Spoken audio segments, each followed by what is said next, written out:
When was the word Christian first used as a believer of Christ? Acts 11:26, where it states, "And the disciples were called Christians first in Antioch." The Greek word used in the passage is Christianos, meaning follower of Christ. If you do your research, you'll actually find that there's much information about the book of Matthew being written in Hebrew. George Howard published a book called The Hebrew Gospel of Matthew. In his book, he shows the original Hebrew version of Matthew on one side of the page and the English version on the other side. What I find amazing is that the word Messiah, which is actually Mashiach, is in almost every place where you see Christ in the King James Version. The early believers were called Christians or Christianos in the Greek and Aramaic manuscripts, but not in the Hebrew. The correct word would have been Mashiach or Messiah, which is what the disciples, Hebrews, Judah or Yahuda, and early believers would have called the Savior. The word Christian and Christ originates from the Greek word Christos, which is the Greek translation of the Hebrew word Mashiach. Both words basically mean anointed. Hebraic Bibles restored the word to Messianics. What most modern Christians don't realize is that there was a deity by the name of Serapis, whose followers were called Christianos, Christians.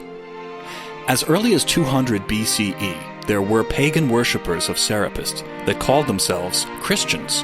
At the Vatican, this statue of the Roman pagan deity Mithras, with the words Christos Mithras. Mithrasism was the main pagan religion of ancient Rome and became blended with the Messianics of Israel through the compromises of the Nicene Council, headed by Constantine and his son Crispus.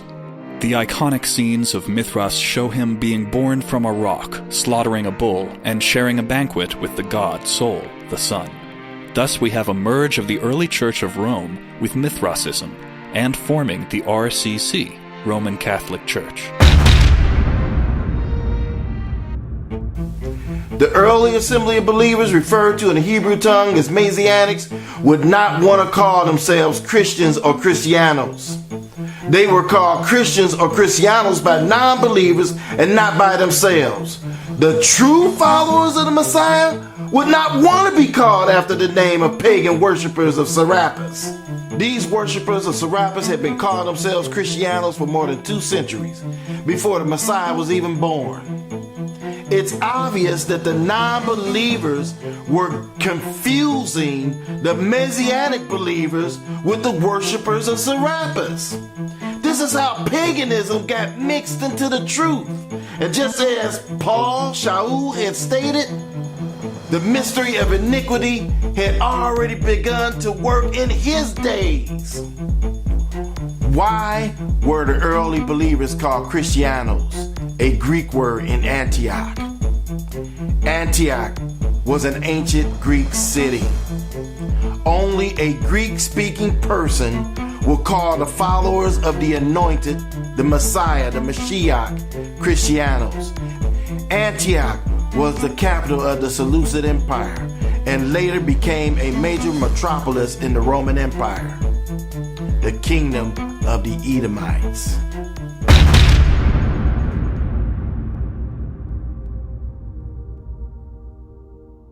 The original biblical manuscripts were not written in English. Of them, the most popular were the Septuagint, which was written in Greek, Peshitta, which was written in Middle Aramaic, the Textus Receptus, written in Greek, and the Vulgate, which was written in Latin. The Septuagint is a pre-Christian translation of the Hebrew Bible, and some related texts into Koine Greek. The Greek manuscripts are called the Codex Vaticanus and Codex Sinaiticus. Fragments are dated around the end of the 2nd century, and complete scripts are dated around the 4th century.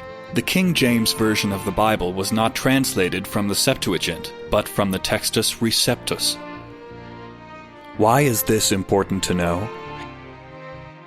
If you research Rome or Romans, you will notice that it is not recorded in the Old Testament at all, but you will find it in the Apocrypha, which was removed out of the 1611 King James Bible. You can also find the word Romans in the book of Daniel of the Septuagint. Were they deliberately trying to hide who the Romans are? In the Septuagint, the book of Daniel 11:30 translates the occurrence of Kittim in as Romans. Maccabees 1:1 states that Alexander the Great, the Macedonian, had come from the land of Kittim, or the land of the Romans. Jasher 10:16, and the children of Chittim are the Romans, who dwell in the valley of Canopia by the river Tiber. There's a reason why the books were removed out of the Bible or not included in the scriptures. The Bible mentions the book of Jasher, yet when you pan through the pages, there's no book of Jasher in the Bible. There were more than 100 books not included in the Bible, and I wonder why. There is estimated to be about 100 books that have been either removed or not included in the Bible. The Catholics even debated on whether or not to remove the book of Revelation out of the Bible. Louis Ginsburg, in his book titled Legends of the Jews, writes, "They, Esau and Jacob, will never be in the same estate. Esau will vaunt lords, while Jacob will have kings. They, Israel and Rome, are the two nations destined to be hated by all the world. One will exceed the other in strength. First, Esau will subjugate the whole world." This is a white man's world. The white man from Europe dominates the whole planet. White men goes into any country and kill everybody, take over anything they want. This is a white man's country. It's a white man's world. But in the end, Jacob will rule over all. Legends, Volume 1, page 314. Ginsburg further relates that God will call out to the Messiah, roar at this monster that devours the fat of the nations, that justifies its claims for recognition through being a descendant of Abraham by his grandson Esau, the nation that kept Israel back from the study of the Torah, and tempted them to deeds that are in accord with the wishes of Satan. Legends, Volume 3, page 167. Don Isaac Abarbanel, 1437 to 1508, a wealthy Jewish statesman and philosopher, believed that a tradition existed that many of the early Christians were Edomites.